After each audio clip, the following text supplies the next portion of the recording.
Hi guys, welcome back to my channel. এখন দেখতে পাচ্ছ গাইস, একটা কম্পিউটার রিপেয়ার করা চলছে। এই কম্পিউটার আর এটা একটা অফিসে এসেছি।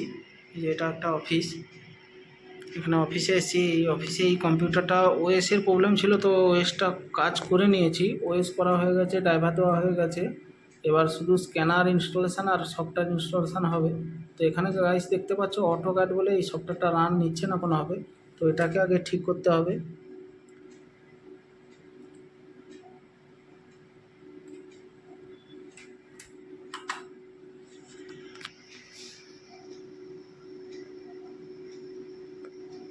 তো গাইস এটা ঠিক করার পর দেখা হচ্ছে। গাইস দেখতে পাচ্ছ অটোক্যাড এরর মারছিল। তো অটোক্যাড 3.5 ফ্রেমওয়ার্ক একটা সফটওয়্যার হয়, সেটা আগে ইনস্টল করেছি, তারপরে এই সফটওয়্যারটা রান নিচ্ছে। অটোক্যাডেরই এটা অটোক্যাডেরই সফটওয়্যার রান হয়ে গেছে অলরেডি। গাইস দেখতে পাচ্ছ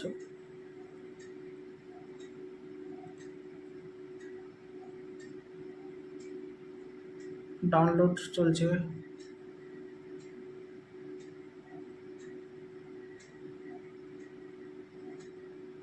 তো গাইস এটা টাইম লাগবে, আর নেট ফাস্ট থাকলে অনেক তাড়াতাড়ি হয়ে যেত। এখানে নেট অতটা ফাস্ট নেই, তাও চলছে মোটামুটি।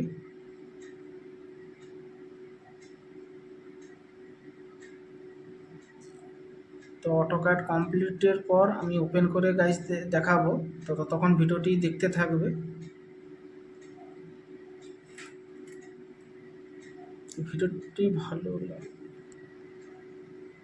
তো ফাইনালি গাইস অটোক্যাডটি রান করে নিয়েছে। তো এটা .NET ফ্রেমওয়ার্ক 3.5 বলে একটা সফটওয়্যার হয়, সেই সফটওয়্যারটা প্রথমে রান করানোর পর এই সফটওয়্যারটা রান নিয়েছে। তবে ওএস আপডেট করানোর পর,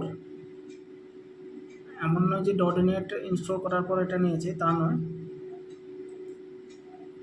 তো দেখতে পাচ্ছ গাইস, প্রথমে কিন্তু এই অপশানটা ছিল না, এত দূর আসছিল না, এখন চলে এসছে, অলরেডি হয়েও যাবে। তো ভিডিওটি ভালো লাগলে like, comment, share and subscribe করে দিও। তো অটোক্যাড অলরেডি ইনস্টল চলছে গাইস। আর এখানে স্ক্যানারও আছে, ক্যাননের স্ক্যানার। স্ক্যানারটাও ইনস্টল করতে হবে। তো ইনস্টল করে আর অটোক্যাড ইনস্টল করার পর ফাইনালি ওপেন করে সব দেখাবো। তো ভিডিওটি কন্টিনিউ দেখতে থাকবে, কোনো স্কিপ করবে না।